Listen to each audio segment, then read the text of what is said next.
चलिए, तो हमारे पास सेकेंड सिटिंग का यहाँ पर क्वेश्चन पेपर है, सेट 2। ये दिखा रहा है आपको आज जो एग्ज़ाम हुआ है मैथ का 2022 का, उस चीज़ का। तो सबसे पहले ऑब्जेक्टिव करते हैं हम लोग, और उसके बाद अगर मौका मिले तो हम लोग सब्जेक्टिव भी करेंगे। तो चलिए, सबसे पहला क्वेश्चन है, देखिए, यदि किसी बारंबारता सारणी का माध्य 27 और माध्यिका 33 हो तो बहुलक क्या होगा।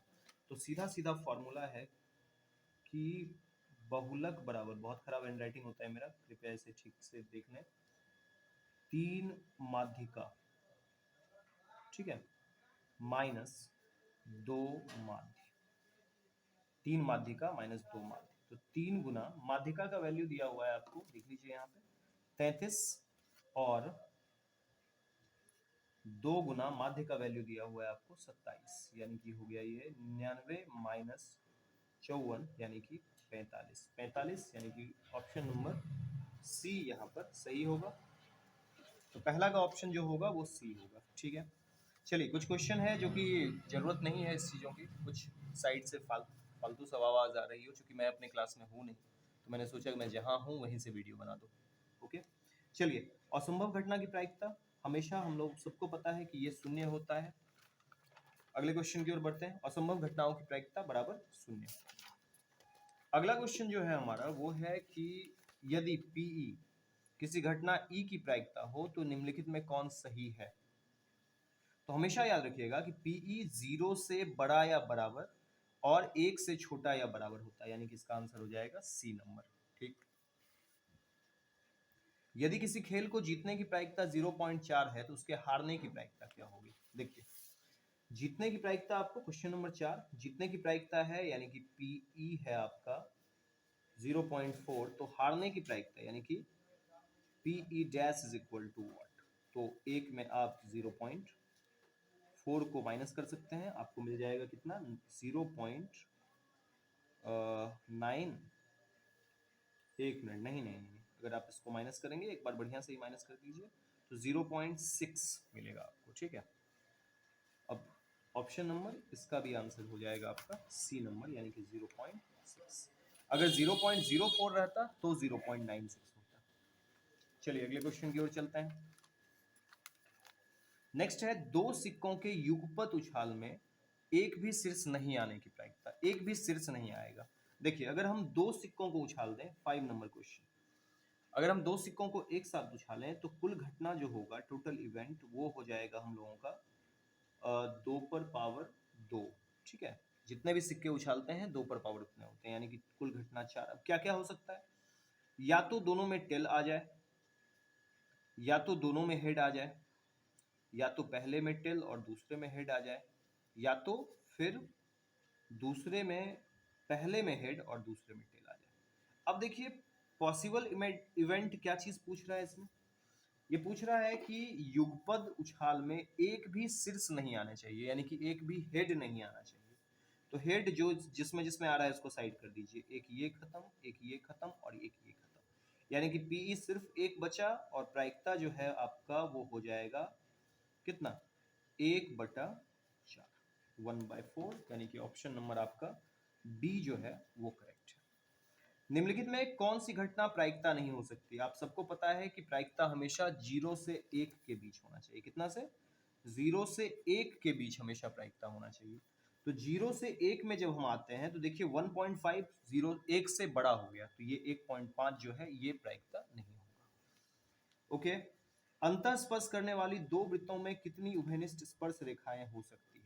देखते हैं क्वेश्चन नंबर 7 जो है, जरा उसको देखते हैं। जो जो बनाने का मुझे जरूरत पड़ रहा है मैं उसे सॉल्व कर रहा हूं, और बाकी जो डायरेक्ट हो रहा है उसको हम लोग डायरेक्ट ही करके चले जाएंगे। दो वृत्त है, वो अंतः स्पर्श कर रहा है, तो इसकी कितनी स्पर्श रेखाएं हो सकती है। देखिए, एक स्पर्श रेखा है तो यहां से हो सकती है, जो दोनों को टच करके निकल जाए।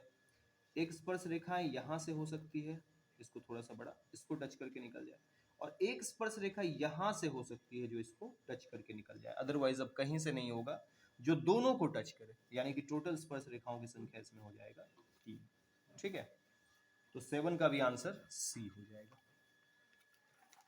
ओके, 8 नंबर क्वेश्चन की ओर चलते हैं। बहुत सारे सवाल इसमें ऐसे होते हैं जो बहुत ही आसानी से सॉल्व हो जाते हैं। ये सवाल जो है ये थोड़ा सा फनी क्वेश्चन है। X square plus 1/x² is equal to 14, तो x plus 1/x is equal to what? चलिए देखते हैं। Question number 8, x square plus 1/x² is equal to 14। X square plus 1/x² का वैल्यू जो है वो 14 है। तो फिर आगे ये x, ओके, तो इससे पूछा जा रहा है कि अगर एक्स स्क्वायर प्लस 1/x² बराबर 14, तो x plus 1/x is equal to what? चलिए इसको पहले तोड़ा जाए। इस चीज को जब हम तोड़ेंगे तो होगा हमारा a square plus b square के फॉर्मूला पे, तो a प्लस बी का होल स्क्वायर, यानी कि इसका फॉर्मूला होता है a square plus b square बराबर a प्लस बी का होल स्क्वायर माइनस 2ab। ठीक है, तो जरा सा इस फॉर्मूला को ध्यान रख के इस पर इसको तोड़ना अब शुरू करेंगे। ठीक, तो फिर ये हो जाएगा -2 इंटू ए के जगह पे है x और b के जगह पे है 1/x, कैंसिल, बराबर में 14। x प्लस 1/x का होल स्क्वायर -2 बराबर 14, तो इसको उधर भेज दीजिए। x प्लस 1/x का होल स्क्वायर बराबर 14 प्लस 2। ठीक, तो ये हो जाएगा x प्लस 1 का होल स्क्वायर बराबर 16, यानी कि x plus 1/x is equal to √16, और √16 का वैल्यू x प्लस 1/x बराबर प्लस -4 लिख सकते हैं। और इसका आंसर जो होगा ये -4 तो नहीं है लेकिन +4 के फॉर्म में है, तो चलिए 4 इसका रियल आंसर होगा। ठीक है, तो अब आगे की ओर बढ़ते हैं। 9 नंबर क्वेश्चन पे बोल रहा है क्या कि एक समांतर श्रेणी 2, 6, 10 के प्रथम 11 पदों का योगफल, प्रथम 11 पदों का योगफल जरा सा देख लेते हैं हम लोग। क्वेश्चन नंबर 9 पर चलते हैं। यहाँ पे प्रथम 11 पदों का जो योगफल होगा ये है 2, 6, 10 डॉट डॉट 11, 11 पदों का योगफल। तो a हो गया इसमें 2, d हो गया 6 माइनस 11 पद, 11 पद जो है n है, n बराबर 11, और d हो गया 6 माइनस 2 यानी कि 4। अब Sn निकालना है। Sn बराबर बहुत आसान है, n/2 into 2a plus n minus 1 into d। ठीक, इस फॉर्मूला पे सेट कर लेते हैं। Sn का value n 11/2 into 2 into 2 plus 11 minus 1 into D का वैल्यू हो जाएगा आपका 4। तो कितना हो जाएगा 11/2 इंटू 4 प्लस 11 में 1 गया 10 गुना 4 40, तो 11 गुना 44/2 22 हो जाएगा। 22 गुना 11 अगर आप करोगे तो आपको मिलेगा 132। क्या 132 ऑप्शन में है? 132 ऑप्शन में है नहीं, यानी कि हम लोग कुछ मिस्टेक किए हैं। Sn a हो गया आपका 2, d हो गया 6 माइनस 2 यानी कि 4, n हो गया प्रथम 11 पदों का योगफल। ये Sn बराबर n/2 इंटू 2a, 2 गुना 2 into n minus 1, n minus 1 11 minus 1 गुना 4। ठीक, प्लस यानी कि 4 हो गया 10 में n/2 11/2 4 प्लस ये हो जाएगा आपका 10 माइनस 1 गुना 4, 10 में 11 में 1 गया तो 10 गुना 4 40, 40 जोड़ 4 44, तो ये ओवरऑल 11 गुना 44/2, यानी कि इसको हम 22 गुना 11 करेंगे। एक बार कर लेते हैं क्योंकि बहुत वीक है मेरा गुना। इसको 22 और 22, ओ सॉरी सॉरी सॉरी, गुना गलत हो रहा था यार।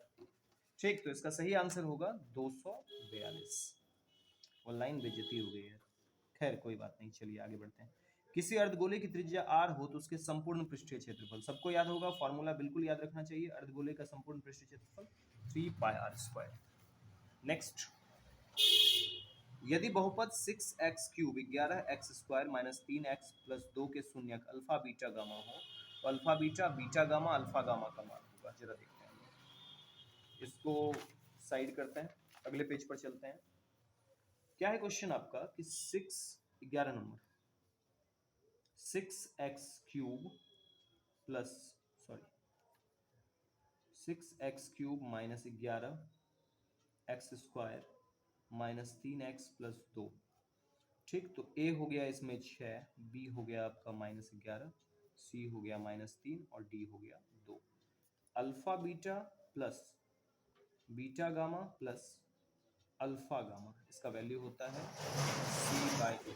ठीक है, तो C/A इसका वैल्यू होगा, ठीक है, तो C/A, तो C/A फटाफट हम लोग कर लेते हैं। C का वैल्यू हो जाता है आपका -3/6, यानी कि कट के हो जाएगा -1/2। क्या ये ऑप्शन में है? हमारे ऑप्शन में बिल्कुल आगे बढ़ के एकदम खिलखिला रहा है, इसको कर लेते हैं। ठीक है,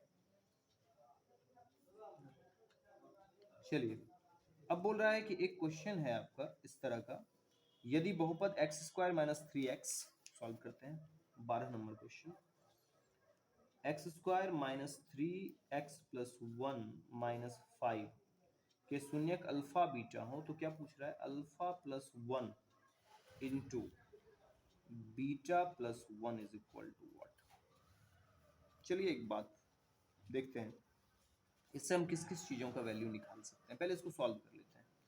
अल्फा प्लस 1 बीटा प्लस 1, तो क्या हो जाएगा? अल्फा से बीटा प्लस 1 प्लस 1 से beta plus 1। Okay, alpha into beta, alpha beta plus alpha plus beta plus 1, तो ये हो जाएगा अल्फा इंटू बीटा का वैल्यू होता है क्या चीज़? -b/a प्लस ये वैल्यू हो जाएगा आपका, सॉरी, अल्फा इंटू बीटा का वैल्यू होता है c/a प्लस -b/a प्लस 1। अब देखिए c/a, जरा इसको भी सॉल्व कर लें हम लोग यहाँ पे साइड में। क्या है?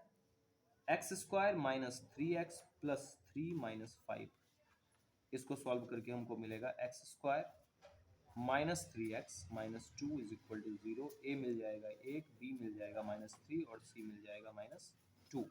अब निकालिए यहाँ पे c/a, यानी कि -2/1 प्लस माइनस माइनस कर देते हैं हम लोग, -c/a, सॉरी -b/a, तो -b का वैल्यू हो जाएगा आपका -3/a का वैल्यू 1 + 1, यानी कि -2 + 3 + 1, यानी कि हो जाएगा -2 + 4, यानी कि इसका आंसर हो जाएगा 2, जो कि ऑप्शन में नहीं है। कुछ मिस्टेक हम लोगों से हुआ है लग रहा है। चलिए एक बार देखते हैं इसको। जब सॉल्व किया मैंने तो हमको मिला x² - 3x + 1, यानी कि इसको गुना किया -3x, ओहो यहाँ पे -3 होगा, सॉरी, यहाँ -3 होगा तो ये -8 हो जाएगा, और यहाँ भी हमको क्या मिलेगा? c बराबर -8, ओके। अब यहाँ पे c/a यानी कि -8/1, यहाँ जब -8 बैठाएंगे, ठीक, तो हो जाएगा क्या हम लोगों को? -8 + 4, यानी कि -4। क्या ये आंसर है? बिल्कुल है, तो सी नंबर इसका राइट आंसर होगा। चलिए फिर अगले नंबर क्वेश्चन पे चलते हैं। क्वेश्चन नंबर 13 जो है वो ये है हम लोगों का कि यदि x² + px - q के शून्यक एक दूसरे के व्युत्क्रम हो तो q का मान क्या होगा? चलिए देखते हैं। शून्यक एक दूसरे के व्युत्क्रम है, शून्यक एक दूसरे के अगर व्युत्क्रम है तो question number 13, x² + px - q, ठीक है। शून्यक मान लेते हैं अल्फा, मान लेते हैं हम कि अल्फा है, alpha is equal to alpha और बीटा इज इक्वल टू जो है 1/अल्फा, क्योंकि क्या बोल रहा है कि शून्यक एक दूसरे के व्युत्क्रम हो। अब देखिए जरा सा, a बराबर यहाँ पे क्या हो जाएगा? हमको a बराबर मिल जाएगा 1, b बराबर मिल जाएगा हमको p, b बराबर कितना? p, और q बराबर, सॉरी, c बराबर q। a बराबर 1, b बराबर p और c बराबर q। अब देखिए अल्फा इंटू बीटा करें तो ये दोनों कट जाएगा, तो अल्फा इंटू बीटा बराबर c/a, यानी कि alpha into beta, alpha into 1/अल्फा बराबर c का वैल्यू -q/1। ये कट गया तो 1 बराबर -q, देयरफॉर q बराबर -1 मिल जाएगा, यानी कि इसका रियल आंसर होगा -1। ठीक है, चलिए अगले सवाल की ओर चलते हैं। निम्नलिखित में से एक द्विघात बहुपद जिसके शून्यक -2 और 6 है। शून्यक क्या क्या दिया हुआ है? -2 और 6, यानी कि 14 नंबर शून्यक, अल्फा बराबर -2 और बीटा बराबर 6। ठीक है, तो जब इसको सॉल्व करेंगे तो ये हो जाएगा द्विघात बहुपद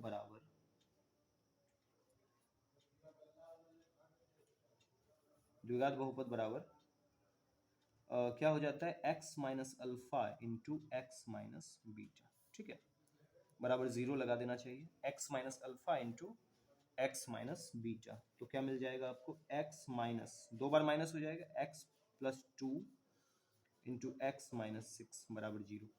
चलिए x से मल्टीप्लाई करते हैं, x minus six plus two से मल्टीप्लाई करते हैं x माइनस सिक्स, तो हो जाएगा x square minus 6x plus 2x minus 12 बराबर 0।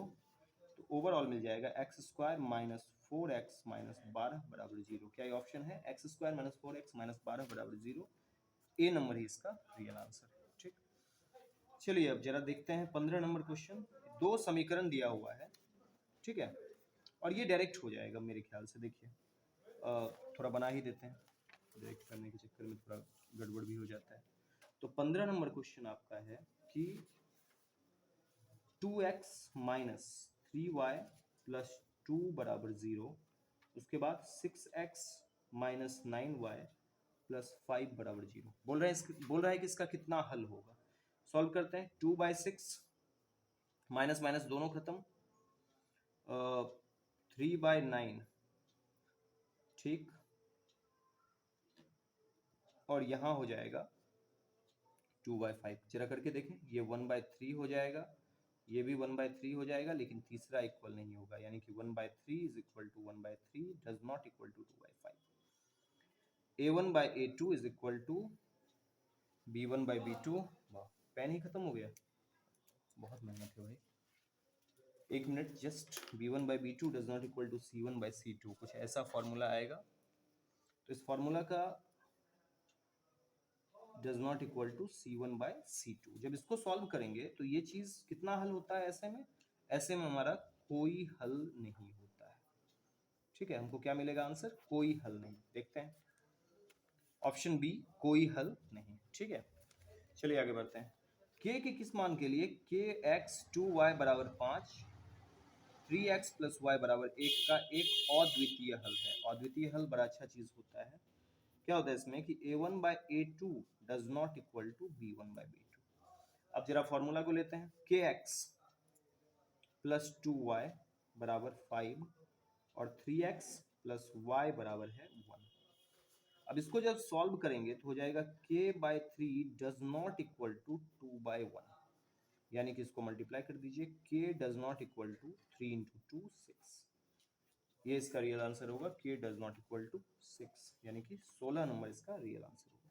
चलो, दो रैखिक समीकरणों के लेखा चित्र यदि समांतर रेखाएं हैं तो हलों की संख्या। अगर रेखा चित्र समांतर हो, रेखा चित्र मतलब ग्राफ, ग्राफ समांतर हो, देखिए कब होता है कोई आंसर, जब ये कटे, एक बार कटे, बहुत बार कटे, तो ये कट ही नहीं रहा है, इसका मतलब इसका कोई हल नहीं होगा। तो इसका कितना हल होगा, हलों की संख्या हो जाएगी 0। क्वेश्चन नंबर 18 पर होते हैं। y माइनस 4 बराबर 0 का आलेख कैसा सरल रेखा होगा। देखिए y माइनस 4 बराबर 0 को हम y माइनस 4 बराबर 0 है, इसको हम y बराबर 4 लिख सकते हैं। अब इसका जब ग्राफ खींचेंगे तो y का वैल्यू कुछ यहाँ पे हम 4 लेंगे, और जब 0 4 का ग्राफ खींचेंगे तो कुछ ऐसा होगा। ये किसके समांतर हो गया, x अक्ष के समांतर। ऑप्शन होना चाहिए x अक्ष के समांतर। चलिए अब इसका वैल्यू, इसका आंसर पूछा जा रहा है। इसका आंसर आपको दो तरीके से, या तो आप सॉल्व कीजिए या तो आप वैल्यू रख के देख लीजिए। देखिए अगर हम 2 रखते हैं तो 4 यानी 4 हो गया, प्लस 12, 12 और 4 ये दोनों मिलकर कभी भी 11 नहीं हो सकता, तो 12 4 16 हो गया, ये तो आंसर नहीं होगा। -2 करते हैं तो ये -4 हो गया, और -5 करते हैं तो -15, -15 -4 ये भी 11 नहीं होगा। इसको -3 करते हैं तो ये -6 हो गया, और 1 ये नहीं होगा, यानी कि कंफर्म आंसर जो होगा वो डी नंबर होगा। और जरा डी नंबर चेक करके देख लेते हैं। -2 यानी कि 2 गुना -2 -4, उसके बाद 5 गुना 3 5 तिया 15, -4 और 15 करके 11 आ जाएगा, यानी कि डी नंबर इसका सही आंसर। निम्नलिखित में कौन द्विघात समीकरण नहीं है। द्विघात समीकरण नहीं होने का टेंशन है सबसे बड़ा। तो देखिए द्विघात समीकरण कौन सा नहीं है, जरा उसको देखते हैं।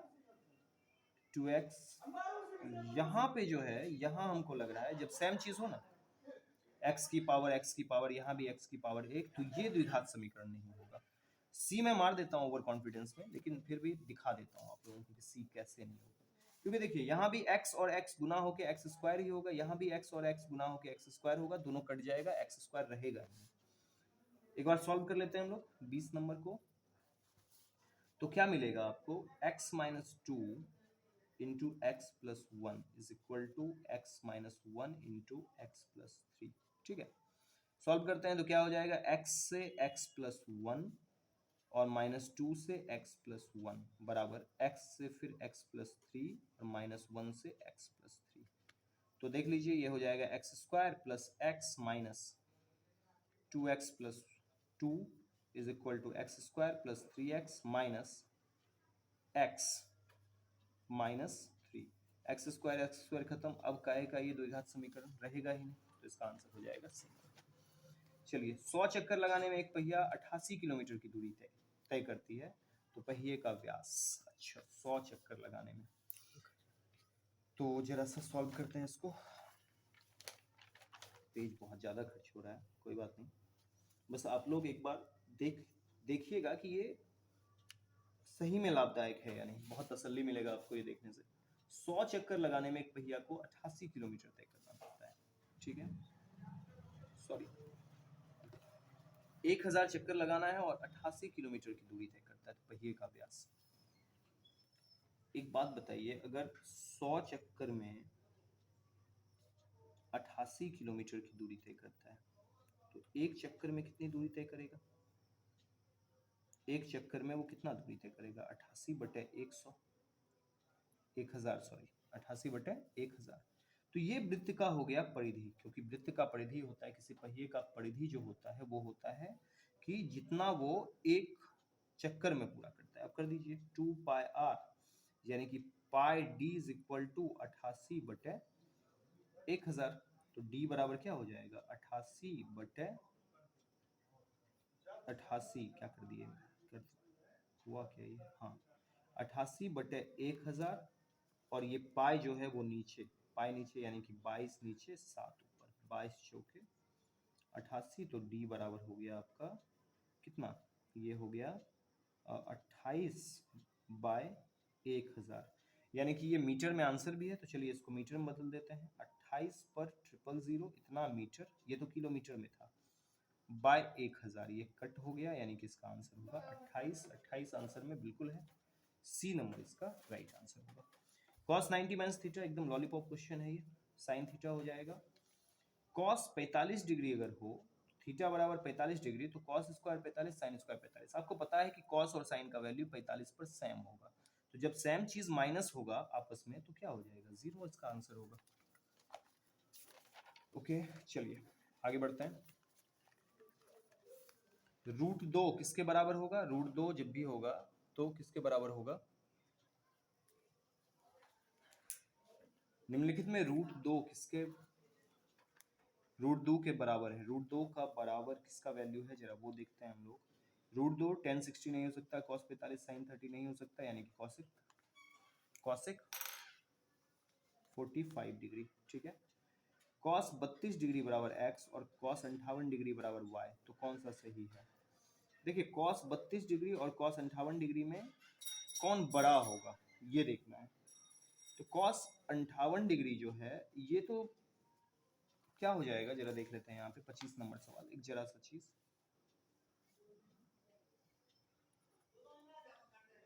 cos 32 डिग्री और cos 58 डिग्री, जो cos 58 डिग्री है वो sin 32 डिग्री बन जाएगा। अब देखिए sin का वैल्यू अगर बढ़ता चला गया, 30 डिग्री का वैल्यू होता है हाफ, और cos 30 डिग्री का वैल्यू होता है √3/2, तो ये वैल्यू जो है साइन का वैल्यू कंटिन्यू मतलब बढ़ता चला जाता है, 0 से बढ़ के 1 होता है, और साइन का कॉस का जो वैल्यू होता है वो 0 से घट के 1 से घट के कितना होता है, वो 0 होता है। ठीक है, तो 1 से 0, ये 0 से 1, यानी कि साइन का वैल्यू जितना छोटा होगा वो उतना छोटा होगा, कॉस का वैल्यू जितना छोटा, यानी कि कॉस 32 और साइन 32 में मेरे ख्याल से ये 0 से बढ़ के 1 हो रहा है, ये 1 से बढ़ के 0 हो रहा है, कंटिन्यू घटता जा रहा है, ये बढ़ता जा रहा है। तो 45 पे वैल्यू बराबर होता है और धीरे धीरे बढ़ता है, यानी कि cos इसका वैल्यू जो होगा x is greater than y होगा, क्योंकि cos 32 जो है cos 58 से क्या हो जाएगा, बड़ा हो जाएगा। ठीक है, चलिए आगे बढ़ते हैं। Theta is equal to 45 degree tan square theta by 1 by sin square theta. चलिए इसको भी देख लेते हैं, यही क्वेश्चन है, question number 26। Theta is equal to है 45 डिग्री, तो tan square theta plus 1 by sin square theta, तो tan स्क्वायर थीटा का वैल्यू हो जाएगा 1 प्लस 1 बाय साइन स्क्वायर का 1 बाय रूट 2 का स्क्वायर, तो 1 प्लस 1 बाय 1 बाय 2, तो 2 ऊपर चला जाएगा, 1 प्लस 2 यानी कि 3 इसका वैल्यू हो जाएगा। ठीक है, तो इसका वैल्यू सी नंबर 3। 27 की ओर बढ़ते हैं। साइन 42 डिग्री पी साइन 48 का मान निम्नलिखित में कौन सा होगा। 42 डिग्री जो है वो पी है, तो साइन 42 को देखिए, साइन 42 डिग्री बराबर पी, तो p बाय 1 इसको लिख सकते हैं, यानी कि लंब बटे कर्ण लिख सकते हैं। अगर हम आधार निकालने जाएं तो ये हो जाएगा under root 1 minus P square. Okay, अब देखिए अगर हम साइन 48 का वैल्यू निकालते हैं तो साइन 48 जो होगा वो इसको हम लिख सकते हैं साइन 90 माइनस 42 डिग्री, 90 माइनस 42 यानी कि कॉस 42 डिग्री। अब तो सेम चीज हो गया, कॉस 42 का वैल्यू यानी कि आधार बटे कर्ण, यानी कि आपका वैल्यू हो जाएगा under root 1 minus P square है। ऑप्शन में सी नंबर इसका ऑप्शन होगा। टेन थीटा बराबर 12/5, तो साइन थीटा, बहुत आसान क्वेश्चन है। 12 और 5 का जो होता है कॉम्बिनेशन वो 13 होता है। साइन थीटा बराबर लंब बटे कर्ण हो जाएगा, तो लंब बटे कर्ण यानी कि हो जाएगा आपका 12/13 इसका रियल आंसर होगा। ठीक, चलिए टेन थीटा बराबर पी बाई क्यू, तो P sign theta minus cos theta, ऐसा कुछ है सीन। चलिए देख लेते हैं, थोड़ा बड़ा क्वेश्चन है ये। 29 नंबर, टेन पी बराबर टेन थीटा बराबर पी बाई क्यू। ठीक है, तो देख लेते हैं, P sign theta minus Q cos theta by P sine theta plus Q cos theta. इसको जब हम लोग सॉल्व करते हैं तो ये हो जाएगा लंब बटे आधार, यानी कि कर्ण निकालेंगे हम तो हो जाएगा under root P square plus Q square. अब सॉल्व कीजिए, p into under root P square plus Q square minus Q into under root P square plus Q square divide by p into under root P square plus Q square minus Q into under root P square plus Q square. इस form में answer है नहीं, तो क्या हमको करना होगा, इससे ज़्यादा हमको जरा सा इसको सॉल्व करते हैं थोड़ा सा, तो ये हो जाएगा p इंटू अंडर रूट में क्वेश्चन है नहीं, यानी कि कर्ण बराबर इतना हो जाएगा, p बराबर इसका वैल्यू, एक मिनट जरा सा सॉल्व करके देखते हैं हम लोग। p by cube ten p का वैल्यू था, तो साइन p बराबर, अच्छा कुछ थोड़ा सा मिस्टेक हुआ हम लोगों से, एक बार सॉल्व करते हैं यहाँ पे। 29 टेन थीटा बराबर p बाय क्यू। ठीक है, तो p sign theta minus Q cos theta bye p sine theta plus q cos theta.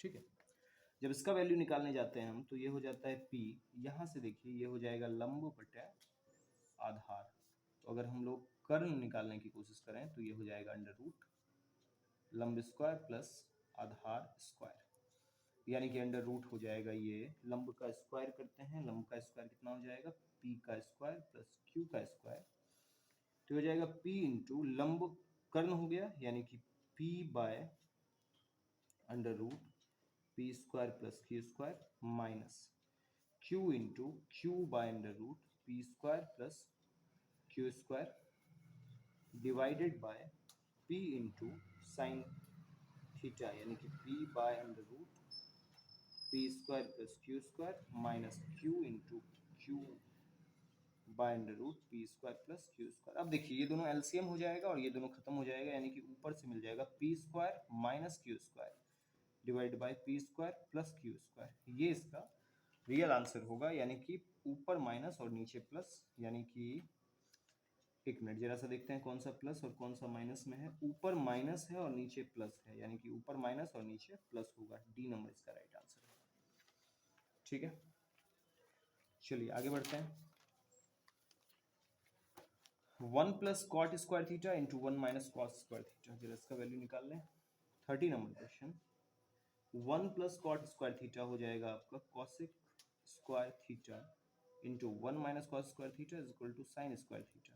तो ये हो जाएगा 1 minus sine square theta into sine square theta. ये दोनों खत्म, यानी कि आंसर हो जाएगा आपका एक, यानी कि डी नंबर।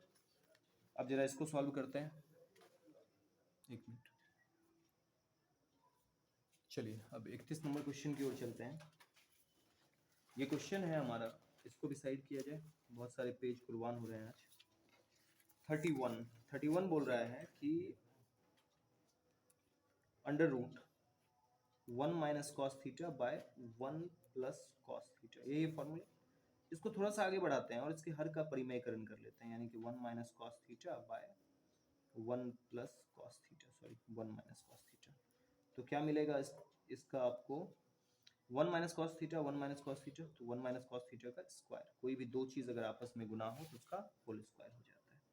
ये हो जाएगा a plus B into A minus B, यानी कि A square minus B square. तो ये हो जाएगा आपका under root 1 minus cos theta by, ये हो जाएगा आपका A square minus B square, यानी कि 1 माइनस कॉस स्क्वायर थीटा हो जाएगा साइन स्क्वायर थीटा। तो 1 माइनस कॉस थीटा का होल स्क्वायर हो जाएगा 1 माइनस कॉस थीटा, और साइन थीटा का स्क्वायर जब रूट से बाहर निकलेगा तो हो जाएगा साइन थीटा। इसको हम तोड़ देंगे, 1 by sine theta minus cos theta by sine theta. इसको तोड़ने के बाद क्या मिलेगा, 1 by cos theta is equal to cosec theta minus cos theta by sine theta is equal to cot theta. तो cosec theta minus cot theta, जो इसका real answer होगा वो होगा सी। एक ऊर्ध्वाधर दीवार की लंबाई और छाया की लंबाई का अनुपात 1:3 है। 1:3 यानी कि 1/√3, सॉरी 1:√3 यानी 1/√3। tan कितने डिग्री का वैल्यू ये होता है, तो tan 30। तो tan 30 यानी कि 30 डिग्री इसका रियल आंसर होगा। चलिए sec 30 बाय cosec 60। देखिए sec 30 जब आगे जाएगा, sec 30 और cosec 60 जब इधर से आएगा तो ये दोनों सेम वैल्यू देगा हम लोगों को। सेम वैल्यू का चीज अगर कटेगा तो उसका वैल्यू 1 होगा। चलिए इसको करते हैं हम लोग। ये हो जाएगा 2 इंटू साइन स्क्वायर कितना है 63। तो ये भी देखिए, ये साइन स्क्वायर 63, तो ये भी साइन स्क्वायर कॉस स्क्वायर 63 देगा। ये कॉस स्क्वायर 17, ये कॉस स्क्वायर, ये साइन स्क्वायर 17 देगा, यानी कि ऊपर का जो वैल्यू होगा वो हो जाएगा 2 और ये दोनों जोड़ के, यानी कि 2 अगर कॉमन ले लें तो ये 1 हो जाएगा प्लस 1, ठीक है। और नीचे हो जाएगा 3 कॉमन, 1 हो जाएगा माइनस 2, यानी कि 2 प्लस 1 3 बाय 3 माइनस 2 1, 3 बाय 1, यानी कि इसका रियल आंसर होगा 3। साइन अल्फा प्लस बीटा बराबर 0, तो साइन अल्फा माइनस बीटा बराबर व्हाट, देखिए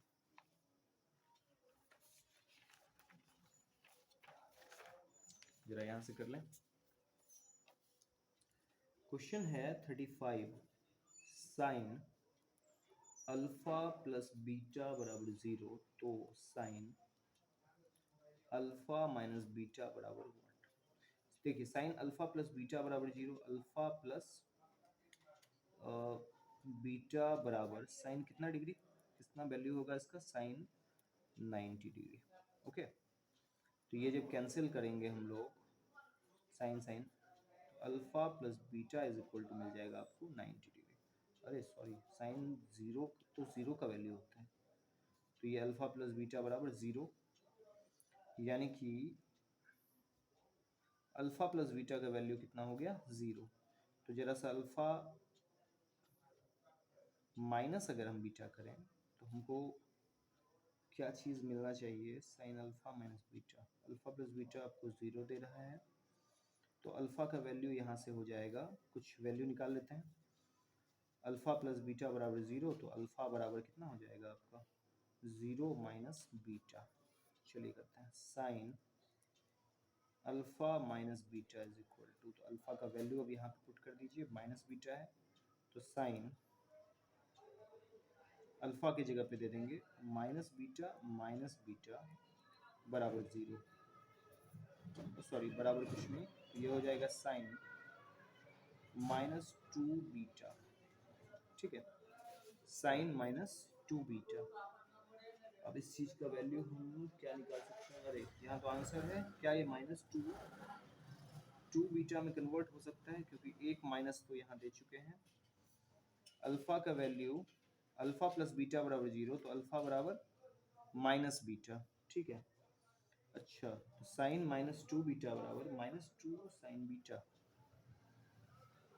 ये फॉर्मूला 10th लेवल का तो नहीं है, 12th लेवल का ये फॉर्मूला है। एक बार देखा जाए, कुछ मिस्टेक तो हम लोगों ने नहीं किया है। साइन अल्फा प्लस बीटा का वैल्यू जो है वो 0 है, तो साइन अल्फा प्लस बीटा जब करेंगे तो ये हो जाएगा साइन 0, क्योंकि साइन 0 का वैल्यू 0 होता है। तो अल्फा प्लस बीटा का वैल्यू हो गया 0, यहाँ से अगर हम बीटा निकालना चाहें तो ये हो जाएगा माइनस अल्फा। ठीक, चलिए अब करते हैं साइन अल्फा अल्फा हो गया माइनस बीटा बराबर कुछ नहीं, तो साइन अल्फा और माइनस अल्फा, क्योंकि बीटा का वैल्यू हम लोगों ने माइनस अल्फा माना है, तो यानी कि साइन अल्फा प्लस अल्फा, यानी कि मिल जाएगा आपको साइन 2 अल्फा। ठीक है, तो साइन 2 अल्फा यानी कि इसका आंसर हो जाएगा सी। -2 और -5 का भुज बोल रहा है, एक्स अक्ष को भुज बोला जाता है, यानी कि ए नंबर इसका राइट आंसर होगा। 37 पे चलते हैं।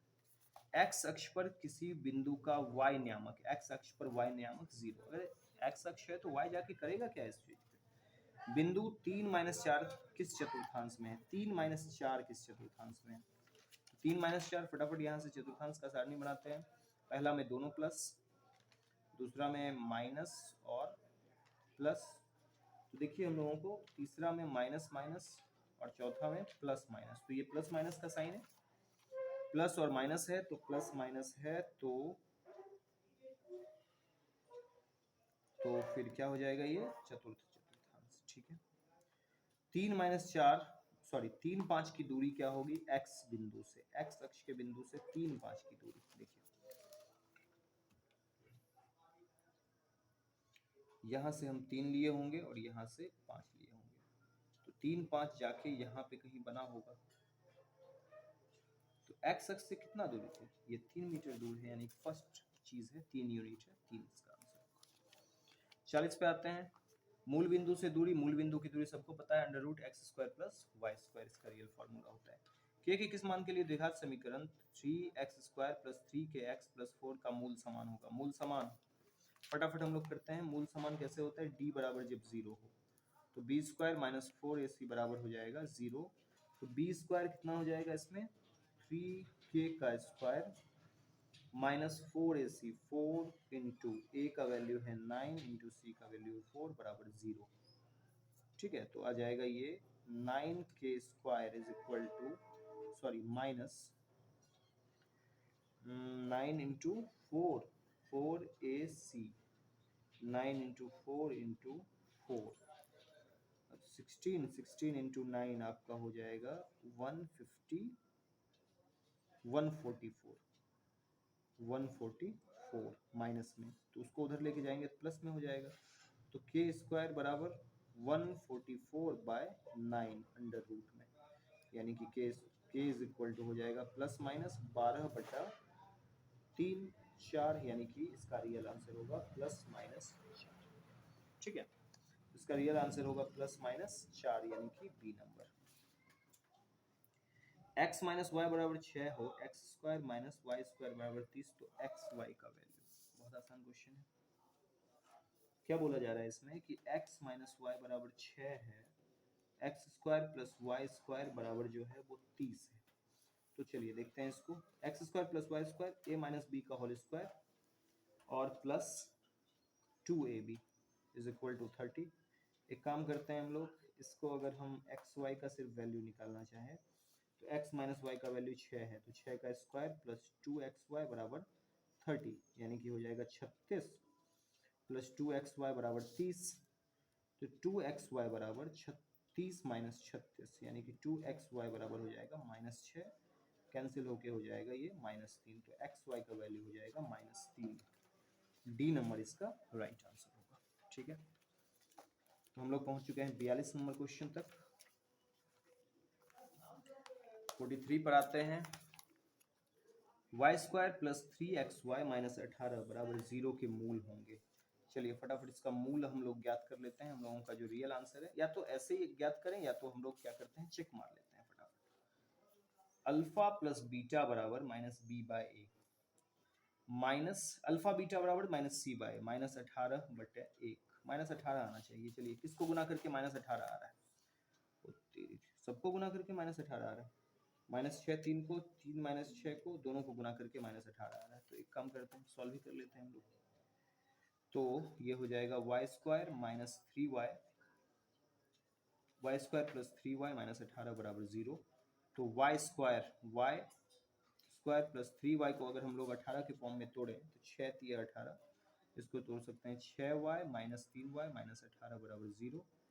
y कॉमन ले लेते हैं तो ये हो जाएगा आपका y plus 6 minus 3 common, y plus 6 is equal to 0, यानी कि y प्लस 6 और ये हो जाएगा y माइनस 3। तो y प्लस 6 है तो y बराबर -6 और y बराबर 3, -6 और 3, यानी कि इसका आंसर होगा ए नंबर। उसके बाद द्विघात समीकरण x square plus x plus 0 के मूलों की प्रकृति, मूलों की प्रकृति के लिए हम लोगों को क्या निकालना पड़ता है, डी निकालना पड़ता है। ठीक है, तो हम लोग पहले डी निकालते हैं। तो डी बराबर क्या हो जाएगा, B square minus 4ac, B का स्क्वायर यानी कि 1 का स्क्वायर माइनस 4 इंटू 5 इंटू 1, यानी कि 1 माइनस कितना हो जाएगा ये 1 माइनस 20, यानी कि -19 हो जाएगा। और -19 अगर हुआ तो मूल ये हो जाएगा आपका अवास्तविक, यानी कि सी नंबर। ठीक है, निम्नलिखित में समांतर श्रेणी में कौन नहीं है, कौन नहीं है, उसके लिए हम लोग क्या करते हैं, देखिए इसका कुछ अजीब सा फॉर्मेशन है। इसका फॉर्मेशन जब आप घटाइएगा ना तो ये कभी भी द्विघात समीकरण में नहीं आएगा। किसी समांतर श्रेणी का nवां पद 5n माइनस n है तो इसका सारवंतर क्या होगा। देखिए n की जगह पे हम सेट कर देते हैं, एक अगर सेट करें तो हो जाएगा 5 माइनस a1 बराबर हो जाएगा 5 माइनस 3 इंटू 1, 5 माइनस 2, यानी कि a1 बराबर हो जाएगा आपका 3, और a2 निकालने चलेंगे तो 5 माइनस 3 इंटू 2, यानी कि -1। तो d बराबर a2 माइनस a1, यानी कि -1 माइनस 3 माइनस 4 हो जाएगा इसका रियल आंसर। हालांकि ऑप्शन में नहीं है, तो फटाफट चेक मार लेते हैं हम लोग क्या गड़बड़ी हम लोगों से हुई। अगर 2 रखते हैं तो 6 माइनस 1 होगा, और अगर हम 1 रखते हैं तो 5 माइनस 3 यानी कि 5 माइनस 3 यानी कि 2 होगा। तो -3 इसका आंसर होना चाहिए। चलिए 21 18 15 का कौन सा पद शून्य होगा, कौन सा पद शून्य होगा। एक बार हम लोग हिट एंड ट्रायल मेथड करते हैं। 3 3 घट रहा है, घटाते जाइए। तो 21 से 18, दूसरा पद 18, तीसरा पद 15, चौथा पद अगर लेंगे तो वो हो जाएगा आपका, यहीं से कर लेते हैं ना, 15, चौथा पद हो जाएगा 12, पांचवा पद हो जाएगा 9, छठा पद 6, और सातवां पद हो जाएगा 3, आठवां पद हो जाएगा 0, यानी कि कौन सा पद 0 होगा, आठवां पद 0 होगा। समांतर श्रेणी का चौथा पद क्या होगा। देखिए इसमें कर क्या रहा है कि √7 को सब में रहने दे रहा है। √7 किया, √28 को 4 गुना 7 किया, √63 को 3 गुना 7 किया, तो सॉरी √63 को 9 गुना 7 किया। अगला में क्या करेगा, 1 2 का स्क्वायर 4, 3 का स्क्वायर 9, तो 4 का स्क्वायर लेगा 16 गुना 7 करेगा, और 16 गुना 7 यानी कि √112 हो जाएगा इसका आंसर। ठीक है, 48 49 नंबर की ओर जरा सा चलते हैं। 2/3 a और 2 समांतर श्रेणी के 3 क्रमागत पद हैं, तो a का मान। देखिए समांतर श्रेणी में जब भी होता है d बराबर होता है। अगर हम a माइनस 2/3 कर दें और उसके बराबर में लिख दें 2 माइनस a, तो ये दोनों आपस में क्या हो जाएगा, बराबर हो जाएगा। तो ये हो जाएगा 3a minus 2 is equal to 2 minus a, यानी कि 3a minus 2 is equal to 6 minus 3a। 3a plus 3a कितना है, 6a is equal to 6 plus 2, 6a बराबर 8, तो a बराबर हो जाएगा 8/6 यानी कि 4/3, 4/3। ठीक है, अगले क्वेश्चन की ओर चलते हैं। समांतर श्रेणी के प्रथम पद d a सार्वंतर d हो तो प्रथम n पदों का योगफल, फटाफट फॉर्मूला पे आते हैं, n/2 × 2a + n-1 × c number. तो ये हमारा फर्स्ट पार्ट था जिसमें मैंने 50 क्वेश्चन को सॉल्व किया। ठीक है, मैं जल्द ही आपको सेकेंड पार्ट भी दूंगा विद इन 12 to 10 आवर्स, बहुत जल्दी मैं इसको भी अपलोड कर दूंगा। आप लोग बताइएगा कमेंट के माध्यम से कि आप लोग को क्या साइंस में भी आंसर की चाहिए या इससे पहले जो भी चीज़ चाहिए मैं आप लोगों को प्रोवाइड करा दूंगा। एक बार फटाफट क्विक रिव्यू कर लें। फर्स्ट क्वेश्चन का आंसर हो जाएगा सी नंबर 45, सेकंड का आंसर जो होगा वो हो जाएगा सी नंबर 0, थर्ड का जो आंसर होगा वो होगा आपका सी नंबर, फोर्थ का भी आंसर सी होगा, फिफ्थ का आंसर बी होगा, सिक्स का आंसर जो होगा वो भी बी होगा, 7 का आंसर जो होगा वो सी होगा। ठीक,